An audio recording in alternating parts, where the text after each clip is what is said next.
ناظرین، بریک سے پہلے بات ہو رہی تھی پروفیسر ڈاکٹر فواد علی موسیٰ کے ساتھ گال سٹونز کے متعلق. آئیے بات چیت کا سلسلہ آگے بڑھائیں. ڈاکٹر صاحب، جیسے کہ پتے میں پتھری کا تذکرہ ہو رہا تھا، تو اسی حوالے سے میں آپ سے یہ پوچھنا چاہوں گا کہ ایک دفعہ جب یہ معاملہ سامنے آ جاتا ہے تو پھر علاج کے سلسلے میں کیا طریقہ کار اپنایا جاتا ہے؟ جی، میں نے آپ سے جیسے پہلے عرض کیا کہ اس کا علاج جو ہے وہ آپریشن ہے، جس کو ہم کولیسسٹیکٹمی کہتے ہیں. اس کے طریقہ کار جو ہے وہ جو ایک اوپن کولیسسٹیکٹمی ہے، جو کہ ٹریڈیشنل ہمیشہ سے میتھڈ رہا ہے، یعنی کٹ میتھڈ سے. اور اب جو ریسنٹلی جب گولڈ اسٹینڈرڈ ہو گیا آل اوور دا ورلڈ، وہ ہے لیپروسکوپک، یعنی جس کو ہم کیمرے کے ذریعے کہیں اور پورٹ بنا کے چھوٹے چھوٹے کیمرے سوراخوں کے ذریعے سے ہم اس کو کرتے ہیں، اور چھوٹے چھوٹے پورٹس بناتے ہیں.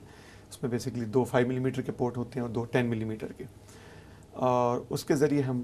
کیمرے کے ذریعے پتے کو ہم نکال لیتے ہیں چھوٹے سوراخ سے. اس میں کاسمیٹک ہوتا ہے، وہ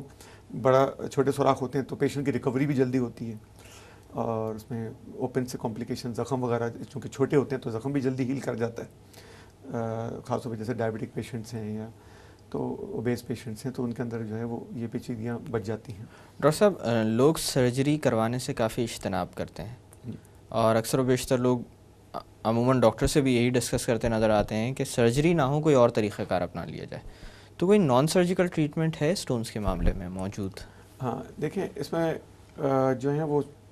گال سٹون جیسے کڈنی کے سٹون ہوتے ہیں اس کے لیے تو پھر بھی وہ ہیں، اس کے اندر بھی ادویات موجود ہیں، لیکن اس کے رزلٹ بہت انریلائبل ہیں، لانگ اسٹینڈنگ ہیں. اور آج کل جو ہے وہ اس پہ ہم ریلائی نہیں کرتے، ہم آپریشن پہ ہی کرتے ہیں. اور آپریشن تو آج کل اتنا کاسمیٹک، جیسے میں نے بتایا، اب تو سنگل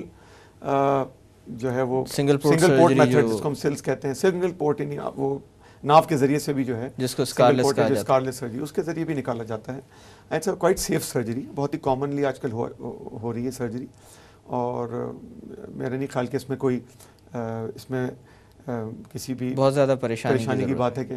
جی ہے کہ یہ آپ نے جو ہے. اچھا ڈاکٹر صاحب، اسی طرح سے جب پتا نکلوانے کی بات آتی ہے تو دوسرا جو اہم ترین سوال مریضوں کی طرف سے آتا ہے وہ یہ ہے کہ پتا نکل جائے گا تو زندگی کیسے گزرے گی؟ تو پتا نکلوانے کی وجہ سے مستقبل میں کوئی مسائل درپیش آتے ہیں؟ اور جو پتے کے کام ہوتے ہیں، مثلاً بائل کو سٹور کرنا، کھانا کھاتے وقت اس کو جیسے پتا سکڑتا ہے اور اس کی جو رطوبتیں ہوتی ہیں جو جگر کی، وہ اس کے ذریعے آپ کی آنتوں تک پہنچ جاتی ہیں، تو یہ کام کس طرح سر انجام ہو پاتے ہیں اس کے بعد؟ دیکھیں، میں جیسے بتایا کہ سٹور تو ضرور کرتا ہے، لیکن بہرحال لیور بائل تو گال بلیڈر میں نہیں بنتا، سٹور ہوتا ہے، صرف بنتا تو لیور میں ہی ہے. سٹور ضرور کرتا ہے، اللہ میاں نے ضرور میکینزم بنایا ہے، میں اس بات سے وہ نہیں کہوں گا کہ اس میکینزم، لیکن الحمدللہ ایسی کوئی کمپلیکیشن نہیں دیکھی جاتی. کوئی بالکل انسان جو ہے وہ نارمل زندگی گزارتا ہے. اتنے سارے لوگوں کا آپریشن ہو چکا ہے، ہم شور ہم صاحب کہیں پوچھیں گے تو وہ یہی اس بات پہ ایگری کریں گے. لیکن شروع میں ضرور پیشنٹ کو تھوڑی بہت کچھ ہفتے، جیسے کسی بھی آپریشن کے بعد تھوڑی سی دشواریاں ہو سکتی ہیں، کچھ احتیاط کرنی پڑتی ہے، فیٹ فری ڈائٹ کھانی پڑتی ہے، اور لیکن بعد میں پھر وہ ایڈجسٹ ہو جاتا ہے، کیونکہ ڈائریکٹ چینل بن جاتا ہے، وہ سٹور ختم ہو جاتا ہے، لیکن انسان کا باڈی جو ہے وہ ایڈجسٹ کر جاتی ہے، لیور ڈائریکٹ بائل سیکریٹ کرتا ہے، اور وہ جس جگہ پہنچنا ہے ہاضمے کے لیے ڈیوڈنم کے اندر جو کہ چھوٹی آنت کا پہلا حصہ ہے، اس میں وہ پہنچ جاتا ہے. اور جب جیسے میں کہہ باقی ہارمونل اسی طرح باقی ڈائجیشن کا پروسیس چل رہا ہوتا ہے. اچھا ڈاکٹر صاحب، کبھی کبھی جب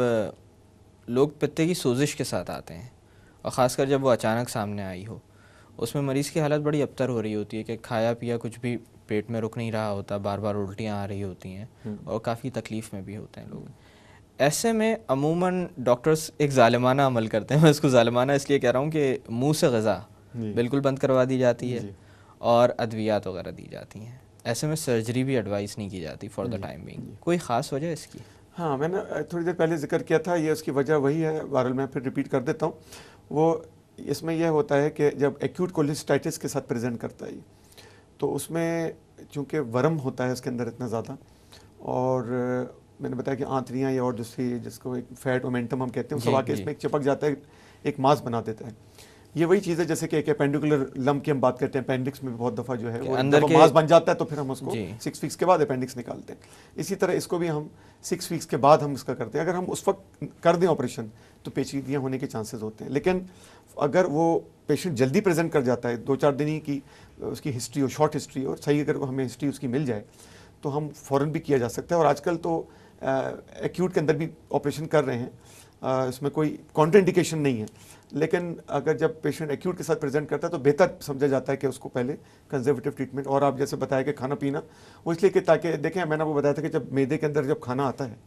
تو وہ ہارمون ریلیز ہوتے ہیں اس کا، جی، اور ہارمون ریلیز ہوتے ہیں اس کو کولیسسٹوکائنن پینکریوزائمن کہتے ہیں، اور وہ پھر یہ سارا جو ہے پتے کو کانٹریکٹ کرتا ہے اس میں سے، اور اس میں سے اس اور کی جب بھی سکڑے گا تکلیف تو وہ جب ظاہر بات ہے جیسے آپ کھانا کھائیں گے جی تو وہ اس میں جو ہے وہ اس کو پتے کو آپ تنگ کریں گے، تنگ کرنے سے مقصد کہ آپ پتے کو کہہ رہے ہیں کہ جی کام کریں آپ، تو پتا تو آلریڈی بیچارہ بیمار ہے، ورم ہے اس میں، تو اس کو اس لیے درد پھر بھی بڑھ جائے گا اور اس کا ورم ٹھیک نہیں ہوگا۔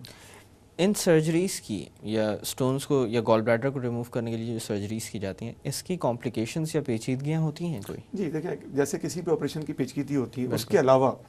وہ پیچیدگیاں تو اس میں بھی ہیں، جیسے میں نے بتایا کہ زخم میں انفیکشن ہونا یا اینستھیزیا کی کوئی کمپلیکیشن جیسے اور کسی آپریشن میں ہے، تو اس کی اسپیسیفک جو ہے وہ اس طرح نہیں ہے، لیکن ہاں جیسے اب لیپروسکوپی ہے، اس کے اندر اگر سرجن جو ہے وہ اس کا تجربہ ہے، ایکسپرٹ ہے، اور تو اس میں وہ نہیں ہے، لیکن بہرحال جیسے اور کسی آپریشن کی ہیں اس کی اپنی پیچیدگیاں ہو سکتی ہیں، کہ کسی لیور کے پاس کسی اس کی ڈکٹ کی انجری ہونا یا کوئی جیسے ہیمریج ہو جانا، بلیڈنگ ہونا، تو وہ اس طرح کی اس کی اسپیسیفک بھی ہیں اور کچھ کامن بھی کمپلیکیشن ہیں، تو ہر جیسے ہر آپریشن کی ہوتی ہیں اس میں بھی ہوتی ہیں، لیکن سیف ہینڈس کے اندر انشاءاللہ اس میں ایسی کافی اچھے ریزلٹس ہیں، کوئی وہ نہیں ہے۔ لیکن ایک دفعہ جیسے میں نے آپ کو بتایا تھا کینسر اگر چلے گئے، ایک دفعہ یہ کینسر بن جائے، اس میں پھر معاملات بڑھ جاتے ہیں، کیونکہ جگر بہت قریب ہوتا ہے اس کے، جی، اور ایک دفعہ جگر میں چلا گیا، میٹاسٹیسس ہو گیا، پھر اس کا علاج دشوار ہو جاتا ہے، اور انفیکٹ بہت ہی پھر پیچیدگیاں بڑھ جاتی ہیں، کینسر پھیل جاتا ہے، تو اس لیے اب گال بلیڈر کسی کو سٹونز ہیں تو اس کو نکالنا۔ اچھا ڈاکٹر صاحب، اسی طرح سے وہ سٹونز جو کہ آپ نے بتایا تھا کہ کامن بائل ڈکٹ میں آ جاتے ہیں، جو لیور سے آ رہی ہوتی ہے، تو اس ڈکٹ کے اندر جب سٹون آ جاتا ہے تو کیا علاج کا طریقہ کار تبدیل ہو جاتا ہے؟ جی، تھوڑا سا تبدیل ہو جاتا ہے۔ پہلے تو ہم اوپن آپریشن نہیں کرتے تھے، زیادہ تر اب بھی کرتے ہیں، جس کو ہم کامن بائل ڈکٹ ایکسپلوریشن کہتے ہیں، یعنی کہ اس ڈکٹ کو اوپن سرجری کر کے ایکسپلور کر کے سٹون نکالنا۔ جی،